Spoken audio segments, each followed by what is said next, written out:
بسم اللہ الرحمن الرحیم بسم اللہ الرحمن الرحیم ہائے ضمیر کے قاعدے، کتاب کا صفحہ نمبر 66، چھکا چھکا۔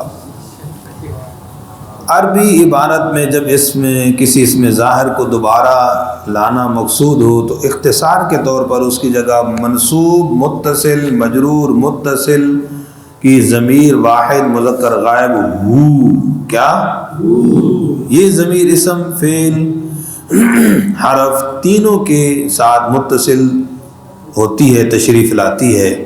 جیسے اسم قومہ، اس کی قوم، اکلہ اس نے کھایا، بھی اس کے ساتھ، ٹھیک ہو گیا جی۔ مثالیں ہائے ضمیر کے قاعدے دو، حرکت کا قاعدہ، کھینچنے اور نہ کھینچنے کا قاعدہ۔ بہت آسان ہے، ایک قاعدہ اس کی دو صورتیں، پھر دوسرا قاعدہ اس کی دو صورتیں۔ کیا صورت ہے بھئی؟ پہلی، ہائے ضمیر کے ماقبل کسرہ یا ساکنہ ہو تو کیا ہے؟ ہائے ضمیر مکسور ہوگی، بہی الیہ مثال ہے۔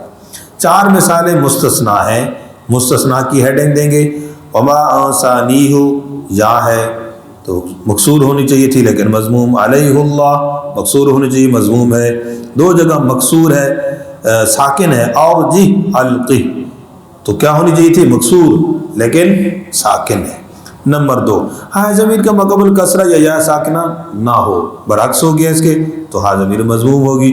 رسولہ منہ مستثنا، ایک کلمہ اس قاعدے سے مستثنا، وَيَتَّقْهِ فَأُولَئِكَ وَيَتَّقْهِ، تو دیکھو ماقبل مکسور کیا ہے؟ ماقبل مکسور اور یا نہیں ہے تو کیا ہونا چاہیے تھا؟ مضموم، لیکن اس کے باوجود مکسور ہے، ٹھیک ہے، مستثنا۔ نمبر دو، ہائے ضمیر کو کھینچنے نہ کھینچنے کا قاعدہ، دو صورتیں، ہائے ضمیر کے ماقبل اور مابعد متحرک ہو تو اس کا حکم یہ ہے کہ ہائے ضمیر کو اشباع یعنی کھینچ کر پڑھیں گے۔ کیسے بھئی؟ جی اس کے کان کھینچیں گے جی، جیسے من ربہ والمؤمنون، کیسے؟ ورسولہ احق، اس ہو کو زیادہ کھینچ دیا کیونکہ آگے حمزہ مد کا سبب آ گیا، ٹھیک ہے جی، شاباش۔ مستثنا ایک کلمہ یرضہ لکم، ماقبل مابعد متحرک ہے تو یرضہ لکم ہونا چاہیے تھا لیکن نہیں، یہ مستثنا۔ نمبر دوسری صورت، اگر ہائے ضمیر کے ماقبل یا بعد ساکن ہو تو اس کا حکم یہ کہ اشباع نہیں ہوگا۔ اشباع کا معنی کھینچنا، اس کا دوسرا نام صلہ بھی ہے، دوسرا نام کیا ہے؟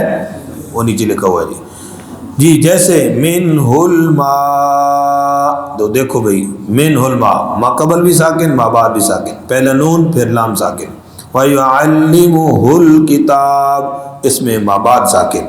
منہ آیات، اس میں پہلا ساکن ہے تو ایک میں پہلا ساکن، ایک میں دوسرا ساکن، ایک میں دونوں ساکن۔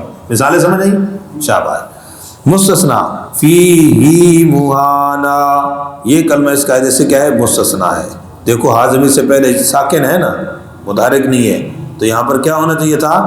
بغیر کھینچے، لیکن یہاں پر کھینچ کر پڑھا جا رہا ہے تو اشباع اور صلہ کھینچنے کو کہتے ہیں اور عدم صلہ نہ کھینچنے کو کہتے ہیں، تو یہ ہا ضمیر کے قاعدے ہیں۔ اس کے آپ ایک دو اور مثالیں پڑھیں گے تو آپ کو اور سمجھ آ جائے گی۔ مثلا جیسے ہا ضمیر کا جو صلہ کیسے ختم ہو جاتا ہے، من ربی، جیسے وجہ ربہ الاعلی، وجہ یہ کیا ہے؟ ربی، تو ربی ہل میں ہا کے نیچے کیا ہے؟ زیر ہے، کیا ہے بھئی؟ زیر ہے، تو یہاں پر کھڑی زیر نہیں ہے، رب ہی ہوتا ہے یا رب ہی، اس کا رب ربہ اور رب ہی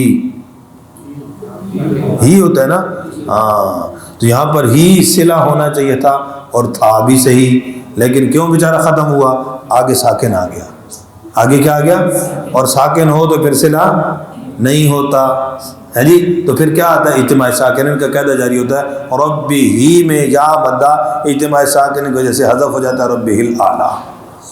ربی الاعلیٰ، یاد رہ جائے گا جی. اسی طرح اور بھی بہت سی مثالیں. تو سمجھ آ گیا ہمیں؟ جزاکم اللہ خیر.